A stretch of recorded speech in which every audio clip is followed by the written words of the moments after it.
इलाहाबाद 28 अक्टूबर सन 1931। सच्चा परमार्थ।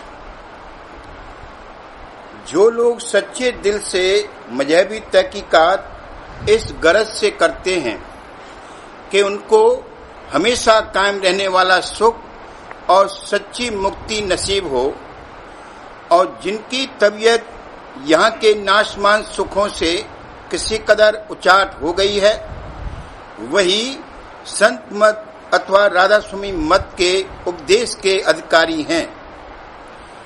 और सच्चा परमार्थ जिससे काल और माया की हद के परे जा सकें और सच्ची मुक्ति और अमर आनंद हासिल हो, ग्रहण कर सकते।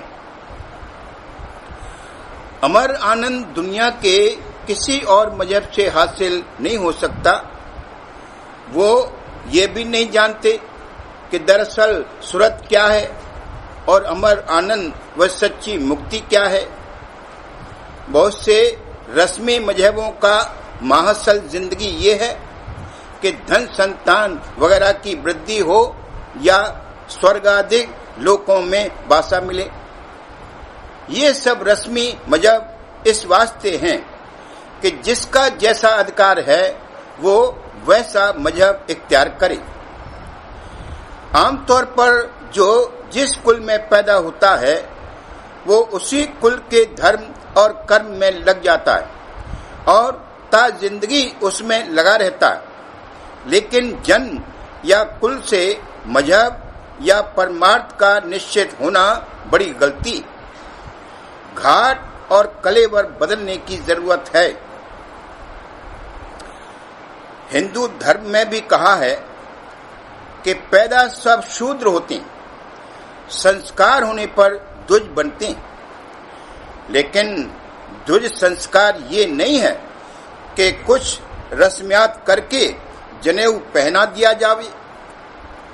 वाजिब ये है कि उस धर्म की कमाई किए हुए जो आचार्य हों, पहले उनका सत्संग किया जावे और उस धर्म को समझकर उसको ग्रहण करने की धारणा मन में कायम की जाए ताकि उसका कलेवर बदले।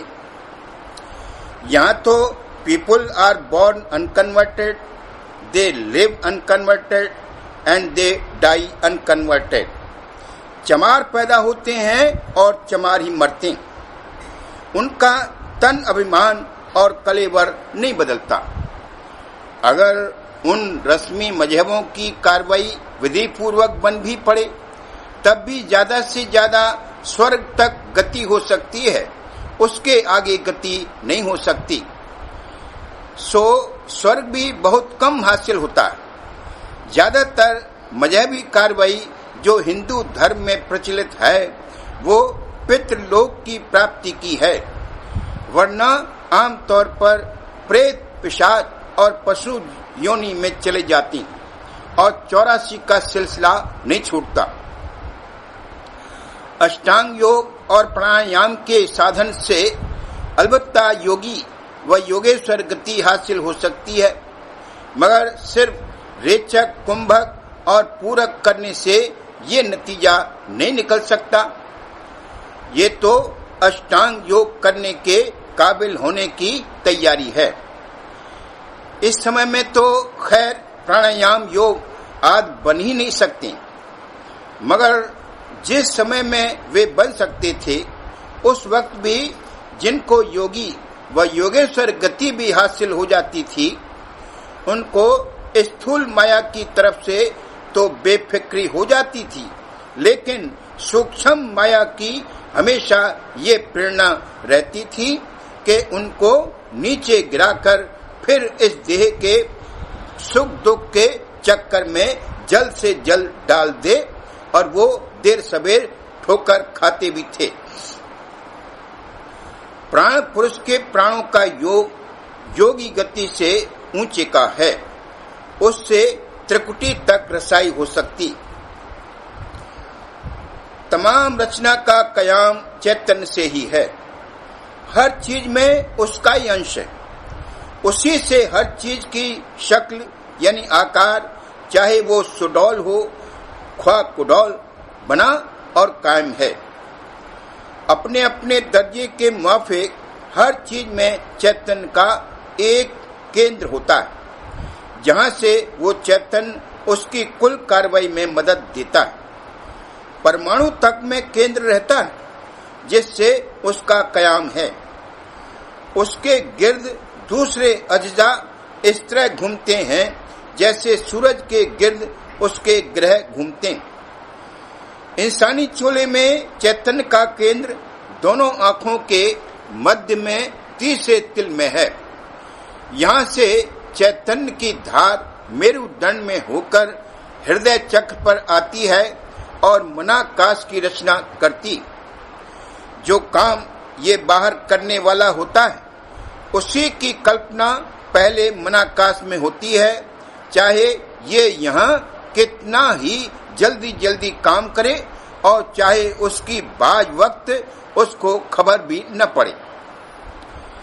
हृदय चक्र से उतरकर ये धार स्थूल शरीर में नीचे के 3 चक्र नाभि, इंद्री, गुदा में आती और वहां से बाहर दुनिया में सब काम ज़हूर में आते हैं। यानी यहाँ स्थूल रूप में जो कार्रवाई होती है, उसका सूक्ष्म रूप हृदय चक्र में है, जिसका सूक्ष्म रूप कंठ चक्र में है और कारण रूप तीसरे तिल में है, जहाँ जीव की बैठक है।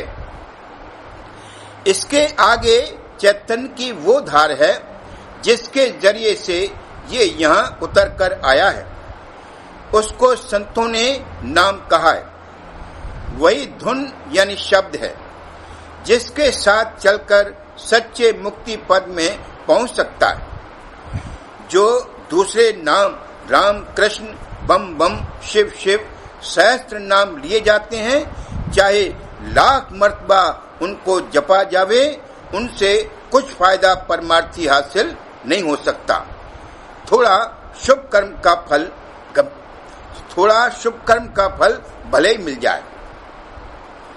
अभी तो सब इस जीव को बहकाने ही वाले हैं।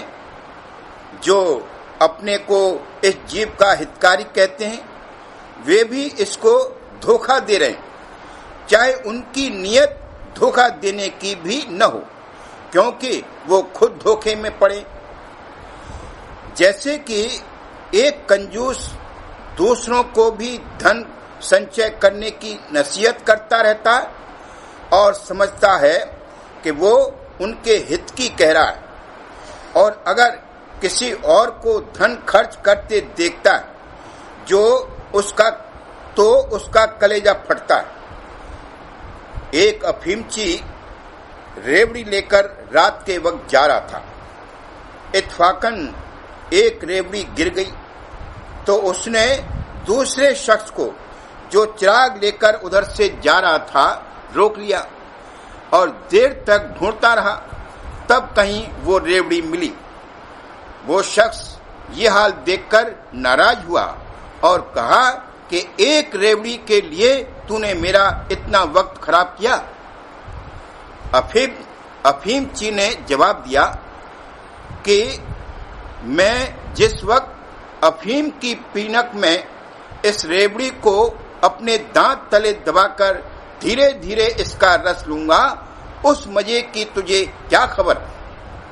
मैं ये नहीं गवारा कर सकता था कि किसी बेकदरे के हाथ में ये रेवड़ी जाती, जो दम भर में उसको कड़क करके चबा जाता।